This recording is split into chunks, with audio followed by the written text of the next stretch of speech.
A very good morning from Tawang. Kolkata থেকে নিজেদের গাড়িতেই আমরা পৌঁছে গেছি অরুণাচলের তাওয়াং। আজকের এপিসোডে থাকবে দুদিনে আপনি তাওয়াং শহরটা কিভাবে ঘুরে দেখবেন তারই তথ্য। তাওয়াং হোমস্টেতে ব্রেকফাস্ট সেরে আমরা রওনা হলাম সাইট সিইংয়ের জন্য। আগে থেকেই হোটেলে বলা ছিল, তো হোটেলেই গাড়ির ব্যবস্থা করে দিয়েছে। প্রথম আমাদের ডেস্টিনেশন তাওয়াং হোমস্টে। 9:30টার সময় আমরা রওনা হলাম আজকে সাইট সিইংয়ের জন্য। A very warm welcome to Tawang Monastery. আর তাওয়াং হোমস্টে থেকে আমাদের এখানে পৌঁছতে সময় লাগলো 20 মিনিট মতো। তাওয়াং মনেস্ট্রিতে আমরা এখন দাঁড়িয়ে আছি, আর এই তাওয়াং মনেস্ট্রি হলো ইন্ডিয়ার লার্জেস্ট মনেস্ট্রি। চলুন এবার মনেস্ট্রির ভেতরে ঢোকা যাক। বাইরেটা যে কোনো মনেস্ট্রির মতো এখানেও কালারফুলভাবে ডেকোরেটেড। আমাদের যিনি গাড়ি দিয়েছিলেন তিনি ছিলেন আমাদের গাইড, আর উনি বললেন এই যে নিচে মার্বেলটা বসানো, এটা এখানকার লোকাল মার্বেল। ভুটান এবং চীনের বর্ডারের খুব কাছেই অবস্থিত এই তাওয়াং মনেস্ট্রি। এর পিছনে কিন্তু এক প্রাচীন ইতিহাস রয়েছে। চলুন ভেতরটা ঘুরতে ঘুরতে সে গল্পও করা যাবে। প্রথমেই ভেতরে ঢুকে যার দিকে চোখ পড়ে তিনি হলেন গৌতম বুদ্ধ, বিশাল বড় এক মূর্তি করা। তিব্বতীদের কাছে এই মনেস্ট্রি হল the divine paradise of complete victory. এই মনেস্ট্রির প্রতিষ্ঠাতা ছিলেন লামা লর্ডরে গ্যাসো। যে কোনো মনেস্ট্রিতে গেলেই চোখে পড়বে যে এখানে ভক্তরা কি সুন্দর তাদের যা যা মনের ইচ্ছা তা পূরণ করার জন্য প্রদীপ জ্বালায়, এবং এগুলো মোম দিয়ে তৈরি প্রদীপগুলো, আর বিভিন্ন খাবার দাবার অফার করে। বাটি ভর্তি জল, আর তার পাশেই কেক, বিস্কিট, ঠিক যেরকম আমরা খাই সেরকমই গৌতম বুদ্ধকেও অফার করা হয়। এই তাওয়াং মনেস্ট্রির ইতিহাস জানতে গেলে পিছিয়ে যেতে হবে 1680-তে, যখন 5th দালাই লামার ইচ্ছা অনুসারে লামা লর্ডরে গ্যাসো এই মনেস্ট্রির প্রতিষ্ঠা করেন। আমাদের গাইড খুব সুন্দরভাবে আমাদের বোঝাচ্ছিলেন। এতদিন তো মনেস্ট্রির ভেতরে ঢুকে খালি দেখেই বেরিয়ে আসতাম, কিন্তু উনিও যেহেতু বুদ্ধিস্ট তাই খুব সুন্দরভাবে বোঝালেন যে মনেস্ট্রিতে মোটামুটি দুটো স্টাইলের হয়ে থাকে। এই মনেস্ট্রি যেরকম গেলুক একটা সেক্ট রয়েছে, তাদের গেলুকদের আবার বজ্রায়না বুদ্ধিজমের অন্তর্গত বলা যায়। এই দেলিউক সম্প্রদায়কে ইয়েলো হ্যাট সেক্ট অফ বুদ্ধিজমও বলা যায়। অপর একটি হলো কারমাপা, যাদের ব্ল্যাক হ্যাট সেক্ট পর্যায়ে অন্তর্ভুক্ত করা হয়। চলুন এরপরে বুদ্ধের মূর্তিটা আমরা ওপরের দোতলা থেকে দেখি, তাহলে বোঝা যাবে যে কি বিশাল। আমরা দোতলার বারান্দায় দাঁড়িয়ে রয়েছি, সেখান থেকে বিশাল বুদ্ধ মূর্তি দেখা যাচ্ছে। এরপর আমরা চলে এলাম অন্য একটা জায়গায়, মনেস্ট্রিরই ভেতরে, যেখান থেকে পুরো তাওয়াং শহরটার একটা সুন্দর বার্ডস আই ভিউ পাওয়া যাচ্ছিল। দুর্গাপুজোর সময় বাঙালি কলকাতা ছেড়ে বেড়াতে গেছে, মনটা তো একটু খারাপ থাকেই, তাই নয়? আর অষ্টমীর অঞ্জলি, সন্ধি পুজো সবই যখন মিস করছিলাম, হাতের কাছেই পেয়ে গেলাম দারুণ একটা সুযোগ। মোমবাতি দিয়ে সুন্দর দিয়া সেট করাই রয়েছে, আর আমাদের কাছে সুযোগও এসে গেল দিয়া জ্বালানোর জন্য। মা দুর্গার মুখটা স্মরণ করে এখান থেকেই মনে মনে অঞ্জলিটাও দেয়া হয়ে গেল। আর প্রদীপের আলোগুলো শয়ে শয়ে যখন জ্বলছে, মনে করিয়ে দিচ্ছে সন্ধি পুজোতে যখন একসাথে 108টা প্রদীপ জ্বালিয়ে মাকে আরতি করা হয়। এ এক আলাদাই অনুভূতি, যা বলে মুখের ভাষায় প্রকাশ করা যাবে না। বাইরে এসে দেখি কুয়াশায় মাখা তাওয়াং শহরে বুদ্ধ মূর্তি যেমন জ্বলজ্বল করছে, দূরে দেখা যাচ্ছে স্টেডিয়ামও। মনাস্ট্রিটা যেহেতু ইন্ডিয়ার লার্জেস্ট, বুঝতেই পাচ্ছেন বিশাল বড়, ঘুরে দেখতেও বেশ খানিকটা টাইম লাগে। বেরোবার সময় চোখে পড়ল মিউজিয়াম, মাথাপিছু 20 টাকা টিকিট। ঢুকে পড়লাম ভেতরে। বহু মূল্যবান বিভিন্ন সময়কার, বিশেষত সবই প্রাচীন, ওনাদের ব্যবহৃত সমস্ত জিনিসপত্র এখানে ডিসপ্লে করা রয়েছে। সাথে রয়েছে তাদের ছোট্ট করে ইতিহাস লেখাও। প্রেজেন্ট যে দালাই লামা তিনিও ইয়েলো হ্যাট বা গেলুক সম্প্রদায়ের অন্তর্গত এবং 2017 সালে এই তাওয়াং মনেস্ট্রি ভিজিট করেছিলেন। 65টা রেসিডেন্সিয়াল বিল্ডিং এবং একটা লাইব্রেরি রয়েছে এই তাওয়াং মনেস্ট্রিতে, যার মধ্যে বহু মূল্যবান পুঁথি বিশেষত কাঙ্গিউর এবং তেনিউর উল্লেখযোগ্য।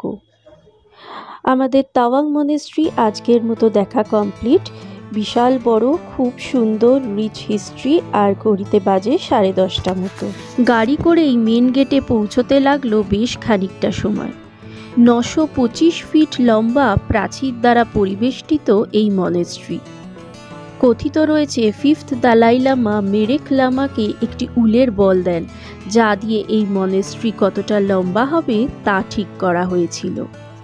গেলুক সম্প্রদায়ের সঙ্গে ব্ল্যাক হাট সম্প্রদায়, যারা বিশেষত তান্ত্রিকতায় বিশ্বাস করে, একসময় যখন বিবাদ বাধে এবং মেরেক লামাকে বন্দি বানাবার পর্যায়ে এসে পৌঁছয় এবং ভুটানের দ্রুকপাজরা এই তাওয়াং দখলের চেষ্টা করে, তখনই এই তাওয়াং মনেস্ট্রিকে দুর্গাকারে বানানো হয় এবং ডিফেন্স পয়েন্ট অফ ভিউ থেকে এর লোকেশন ঠিক করা হয়।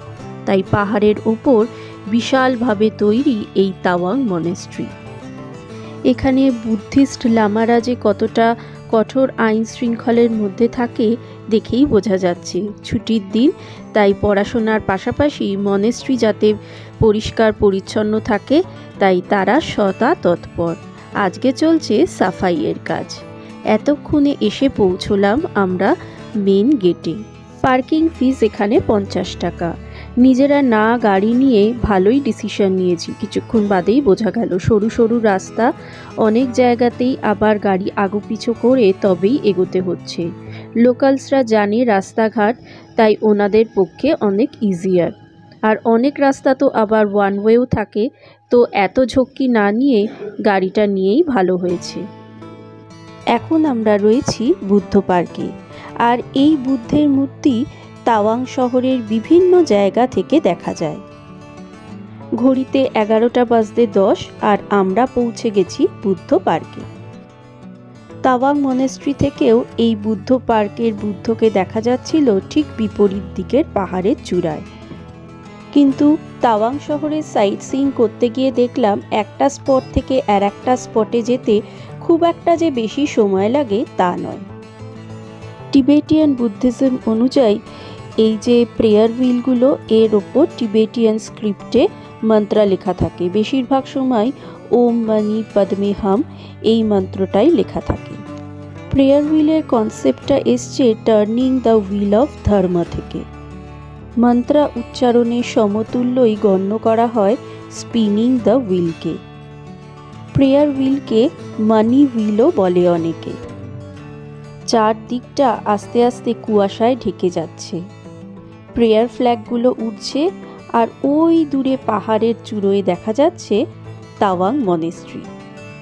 ভারী মজার লাগছে। কিছুক্ষণ আগে তাওয়াং মনেস্ট্রি থেকে বুদ্ধর মূর্তিটা দেখতে পাচ্ছিলাম, আর এখন এই পাহাড়ে এসে দেখতে পাচ্ছি সামনে তাওয়াং মনেস্ট্রি। 11:05 আর আমাদের এখানে দেখা কমপ্লিট। এবার আমরা যাচ্ছি নেক্সট ডেস্টিনেশন। ছোট্টর ওপরে খুব সুন্দর। আর এসছিলাম যখন পরিষ্কার ছিল, এখন তো খুবই ক্লাউডি হয়ে গেল আবার। আর এখান থেকে দূরে তাওয়াং মনেস্ট্রিটা দেখা যাচ্ছে, খুব ভালো লাগছে।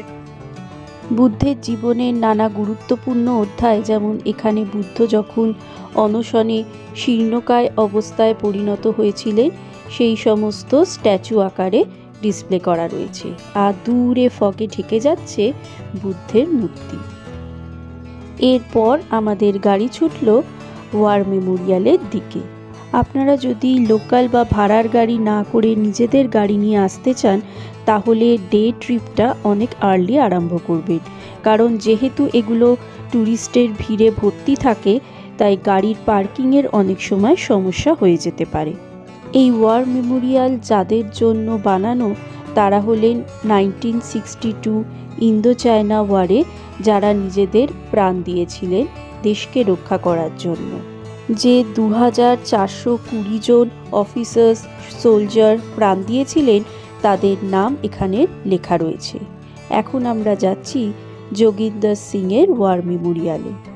মূর্তির সামনে রাখা মেরা মাটি মেরা দেশ আর 4টে কলসে বুমলা যশবন্তগড়ের মাটি, যে মাটি বা দেশকে বাঁচানোর জন্য বীর যোদ্ধারা প্রাণ দিয়েছিলেন।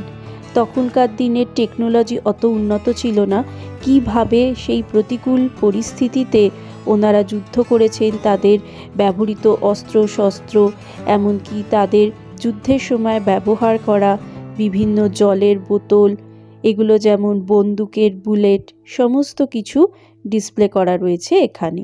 তাদের এই আত্মবলিদান দেশমাতার জন্য সত্যিই ভোলার নয়। ওয়ার মেমোরিয়ালের সামনেই তাওয়াং ভিউ পার্ক, সেখান থেকেও আপনি তাওয়াং মনেস্ট্রির একটা সুন্দর ভিউ পাবেন।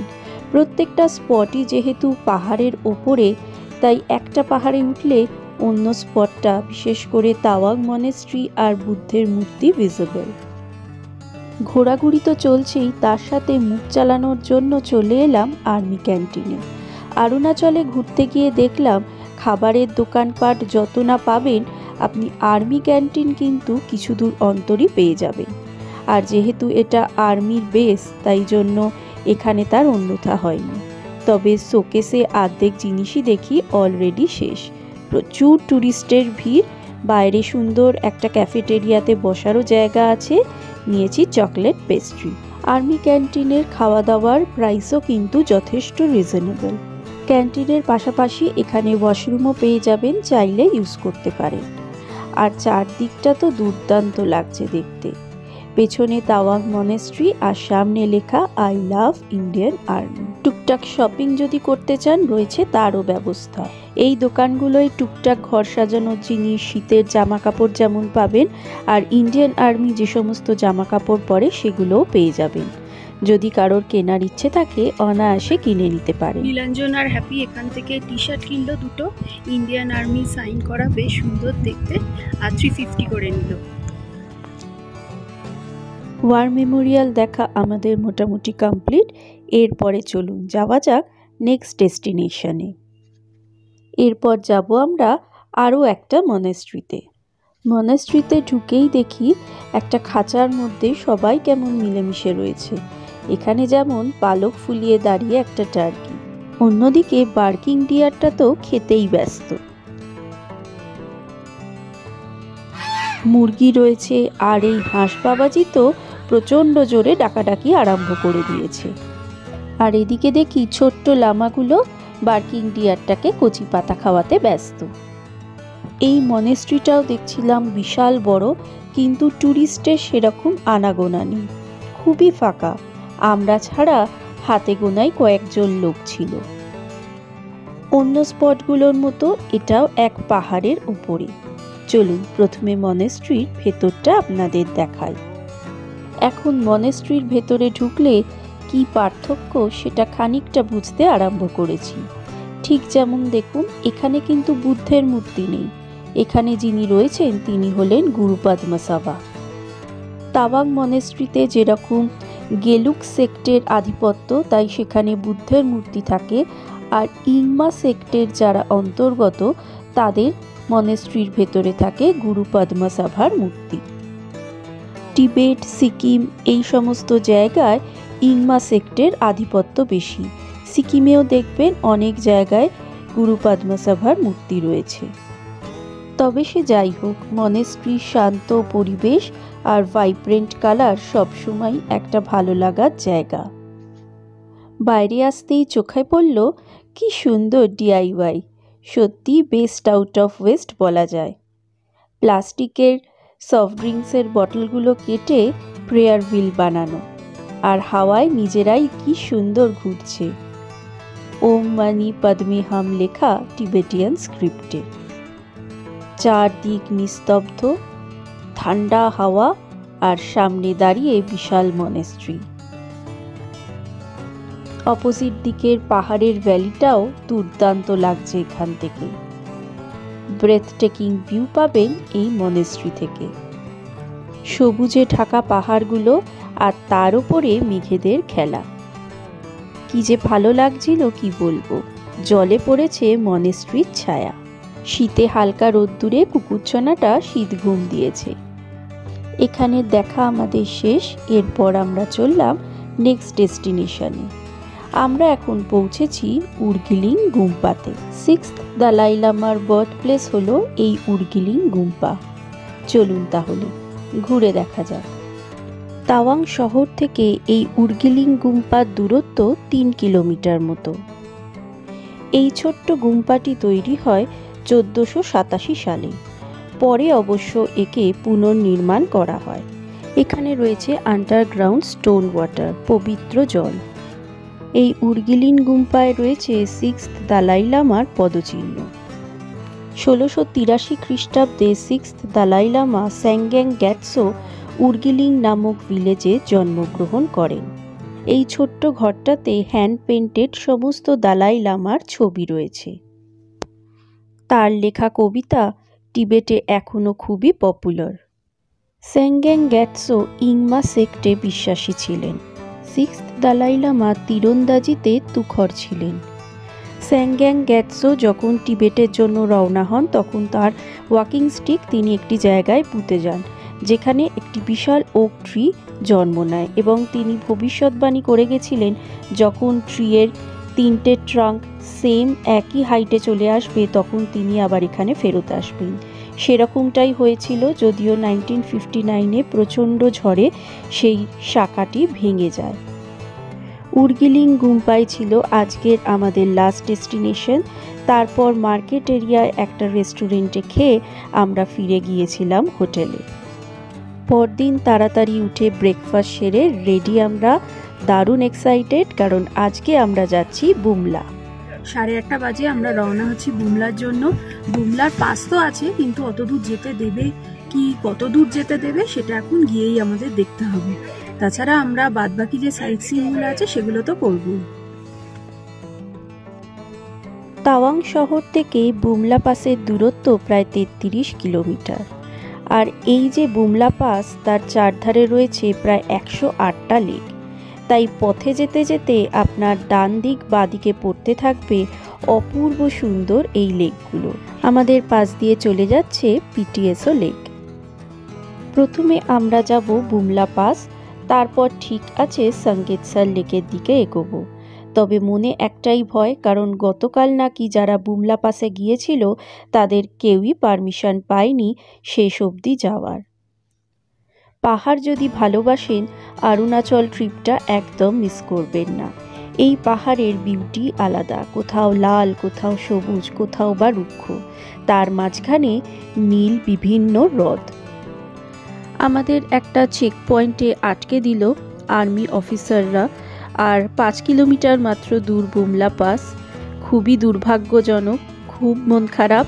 তো আমরা এখন আবার ফিরে যাচ্ছি ওয়াই জাংশনে, যেখান থেকে আমাদের গাড়ি টার্ন নেবে সঙ্গেতসার লেকের দিকে। এত কাছ থেকে ফিরে আসতে মন চাইছে না। এখন মোটামুটি 10টা বাজে আর আমরা এখন গাড়িতে বসে রয়েছি। সামনে বিশাল গাড়ির লাইন, বলছে মিলিটারি কিছু ব্যাপার স্যাপার হবে। আর বুমলা তো আমরা পুরোটা যেতে পারলাম না, 5 কিলোমিটার আগেই কিন্তু আমরা থেমে গেছি। কয়েকটা ইনফরমেশন এই বেলা শেয়ার করে দিই। বুমলা কিন্তু 5500 ফিট সি লেভেল থেকে। সঙ্গেতসার লেকের হাইটও কিন্তু বেশ অনেকটা। তাই হোটেল থেকে যখন সাইট সিইংয়ের জন্য বেরোবেন ভালো মতো ব্রেকফাস্ট করে বেরোবেন। অরুণাচলে কিন্তু অন্য জায়গার মতো দুপা অন্তর খাবারের দোকান পাবেন না, বরং পাবেন আর্মি ক্যান্টিন, কিন্তু এই রাস্তায় তারও খুব একটা দেখা মিলবে না। মনটা ভীষণই খারাপ, কিন্তু বাইরের যা অপরূপ প্রকৃতির রং তা দেখে সব দুঃখই ভুলে যাচ্ছি। রঙিন ক্যানভাসের মতো রাস্তা ধরে কিছুক্ষণই পৌঁছে গেলাম সঙ্গেতসার লেক বা মাধুরী লেকে। তাওয়াং থেকে এর দূরত্ব 35 কিলোমিটার মতো হবে। এই অঞ্চলে আর্থকোয়েকে বোল্ডার, পাথর, গাছ পড়ে এই সঙ্গেতসার লেকের সৃষ্টি হয়েছে। ঠান্ডায় সবাই জবুথবু, প্রচণ্ড কনকনে শীত আর পুরো কুয়াশায় ঢাকা সঙ্গেতসার লেক। খুদেগুলো দেখছি দোলনা পেয়ে বেজায় খুশি। কুয়াশা মাখা সঙ্গেতসার লেক, কনকনে ঠান্ডা হাওয়ায় উড়ছে প্রেয়ার ফ্ল্যাগগুলো। আর এই কুয়াশা মাখা সঙ্গীতসার লেকের দিকে তাকিয়ে মনে হচ্ছে শিল্পীর জলছবি যেন। এ যেন এক স্বপ্ন রাজ্যে চলে এসেছি আমরা। চলুন এই সুন্দর লেক বরাবর কিছুটা আরও এগিয়ে যাওয়া যাক। এই সঙ্গীতসার লেককে মাধুরী লেকও কিন্তু বলা হয়, কারণ অনেকেই জানেন হয়তো কোয়েলা সিনেমার শুটিংয়ে মাধুরী আর শাহরুখ খান অভিনীত গানের কিছু দৃশ্য এখানে শুটিং করা হয়েছিল। এই যে লেকের মাঝখানে গাছের অবশিষ্টাংশগুলো দাঁড়িয়ে আছে, এর জন্যই লেকটাকে ইউনিক লাগে। যত সময় বাড়তে লাগলো ক্রমশ কুয়াশা গ্রাস করতে লাগলো সুন্দরী মাধুরী লেককে। চারদিকের যা অবস্থা, ঠিক যেন মনে হচ্ছে না কোনো ভূতের সিনেমার শুটিং স্পটে চলে এসেছি। আর এতটাই হাঁটতে হাঁটতে এগিয়ে এসেছি, এই জায়গাটায় আমরা ছাড়া প্রায় আর কেউই নেই, তাই গাটা বেশ ছমছমই করছিল।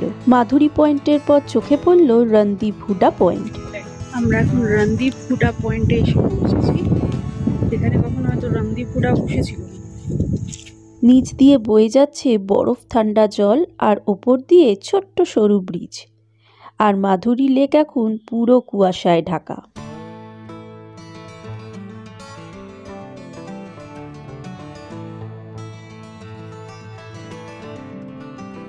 মাধুরী লেক দেখতে দেখতে খিদে পেয়ে গেলে মুখ চালাতে পারেন আর্মি ক্যান্টিনে। রয়েছে ছোট্ট একটা ক্যান্টিন। গরম গরম স্প্রিং রোল, সিঙ্গারা আর চায় চুমুক দিয়ে রওনা হলাম আবার হোটেলের পথে। তাওয়াং থেকে বুমলা পাস যদি আপনি আসতে চান, গাড়ি ভাড়া পড়বে 5 থেকে 6 হাজারের মধ্যে। আর যদি শেয়ারে আসেন মাথা পিছু প্রায় 1500 করে পড়বে। আর আপনি যদি নিজের গাড়িতে আসতে চান, পারমিট কিন্তু অবশ্যই আগে থেকে বানিয়ে আনবেন, না হলে কিন্তু বুমলা পাসে এন্ট্রি পাবেন না। হঠাৎই এই সুন্দর লেকটার দিকে চোখ পড়ল, আর আমাদের ড্রাইভার ভাইকে বললাম গাড়িটা থামাতে। বুমলা পাস যেহেতু যাওয়া হয়নি হাতে, তাই প্রায় অনেকটাই সময় বেঁচে গেছে। ভাবলাম এই সুন্দর লেকের ধারেই কিছু ছবি তুলব আর কিছুটা টাইমও স্পেন্ড করব। প্রকৃতির এ যেন এক অন্য রূপ। বরফ যদি ভালোবাসেন অবশ্যই শীতকালে আসবেন, তবে আমার মতে আমরা অক্টোবর মাসে এসে প্রকৃতির যে নানা রঙের খেলা দেখলাম, তার বিউটি কিন্তু আলাদা।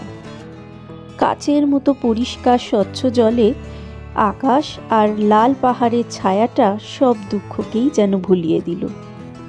আর না, সত্যি ভাগ্য এদিনকে আমাদের সহায় ছিল। ভাগ্যিস এই লেকের ধারে আমরা কিছুক্ষণ দাঁড়িয়েছিলাম। হঠাৎই অন্যান্য গাড়িগুলো এসে বলল যে চেক পয়েন্ট নাকি খুলে দিয়েছে আর ট্যুরিস্টদের অ্যালাউ করে দিয়েছে বুমলা পাস যাবার। তবে আর কি চাই বলুন, গাড়ি ঘুরিয়ে আবার রওনা দিলাম বুমলা পাসের দিকে। মনের মধ্যে তখন দারুণ উত্তেজনা। দেখতে চলেছি 15,500 ফিটে অবস্থিত বুমলা পাস। পুরোটাই আর্মি এরিয়া, আর ভিডিওগ্রাফি তো একদমই অ্যালাউ ছিল না। কিছু ছবি তুলতে পেরেছি। চারদিকে স্নোপিক মাউন্টেন, আর মাঝখানে হলো এই জায়গাটা। অক্সিজেনের অভাব রয়েছে, তাই যে কোনো রকমের শারীরিক অসুস্থতা বোধ করলে অবশ্যই আর্মিদের সাহায্য নেবেন। 15,000 ফিটে দাঁড়িয়ে সত্যি নিজেকে টপ অফ দ্য ওয়ার্ল্ডই মনে হচ্ছে। আর proud to be an Indian and also Indian army. আর আমরা এমনই একটা সময় পৌঁছেছি যে পিস মিটের জন্য ওদিক থেকে চাইনিজ আর্মিও এসছিল, তো ওইটাও দেখার সুযোগ পেয়ে গেলাম। আমাদের বুমলা দেখা কমপ্লিট। আমাদের লাক ভালো ছিল আর ভাগ্যে ছিল বুমলা দেখা, তাই জন্যই দেখতে পেরেছি। প্রথমে যে ওয়াই জাংশনটা থাকে সেটা থেকে তো আমরা সঙ্গীতসার লেক বা মাধুরী লেকের দিকে চলে গেছিলাম, একটু তাও দেখতে পেয়েছি। পরে তো পুরো মেঘে ঢেকে গেল, দেখালামই আপনাদের।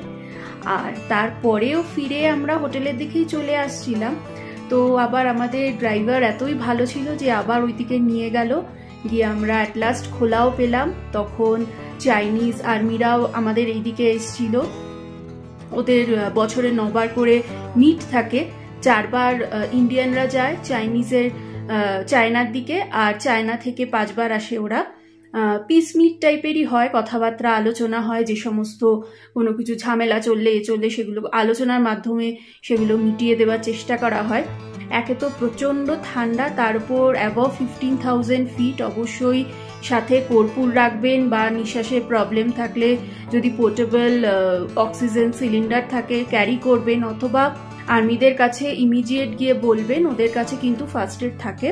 আমাদের সামনেই অনেকে অসুস্থ হয়ে পড়ছিল, যাই হোক তখন অতটা হয়নি, প্রচণ্ড মাথা ধরে গেছে। আর নীলাঞ্জন আর হ্যাপি বেরিয়েছে এখন একটু মার্কেটে, আর আমি এখন হোটেলেই রয়েছি। হোটেলে গরমা গরম ম্যাগিও করে দিয়েছে, এই যে ম্যাগি রাখা রয়েছে, আর একটা ওষুধও খেয়েছি মাথা ধরার। এই যে ম্যাগি খাবো, ধোয়া উঠছে, খেয়ে নিই, একটু রেস্ট নিলে ঠিক হয়ে যাব। অলরেডি অনেকটাই ঠিক হয়ে গেছি। আর ভালো স্নিকার পরে যাবেন, পুরোটাই লাকের ব্যাপার, কিন্তু দুর্ধর্ষ, মানে যা দেখলাম ফাটাফাটি একদম, মানে গায়ে কাটা দিচ্ছে। আর ওখানে তো একজন আর্মি অফিসার রয়েছেন যিনি পুরো ওখানে কি হয় না হয়, ওখানের 62 ওয়ারে বুমলাতে কিভাবে চাইনিজ আর্মি ঢুকে পড়ার চেষ্টা করেছে, ইন্ডিয়ান আর্মি কি করে সেটা ডিফেন্ড করেছে, সমস্ত কিছু সুন্দর করে আমাদের এক্সপ্লেন করেছে। একদম রক্ত গরম হয়ে যায় সেই রকম আর কি, দুর্ধর্ষ এক্সপিরিয়েন্স আমার। তাওয়াং আর তার আশেপাশে সাইট সিইং কীভাবে করবেন আশা করছি ভিডিওটা থেকে আপনাদের কিছুটা হলেও হেল্প হবে। ভালো হলে লাইক শেয়ার কমেন্ট করতে কিন্তু ভুলবেন না। আর ভারত মাতা কি জয়। আর দেখা হচ্ছে অন্য এপিসোডে, ততক্ষণ ভালো থাকুন, সুস্থ থাকুন। Roam, relish and enjoy.